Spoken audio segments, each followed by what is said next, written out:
Isang trabaho na nilulunod dahil walang iba na aasahan pa.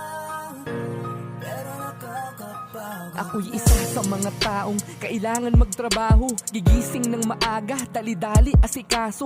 Handa ng kasuotan at aking ibabaon. Araw-araw na nakikipagsiksikang pagpapasok. Traffic na naman, sabay tingin sa orasan. Ako'y bawal mahuli, kanilang kakaltasan. Kinakalyo na kamay, mabibigat pinapasan. Ginagawa ko'y pangpatayan para sa 500. Dahil bawal umangal, ito lang aking inaral. Kinsenas katapusan ng aking inaasahan. Di pa nahawakan, ng dami ng babayaran. Ako'y trabaho ng trabaho pero di yung mayaman.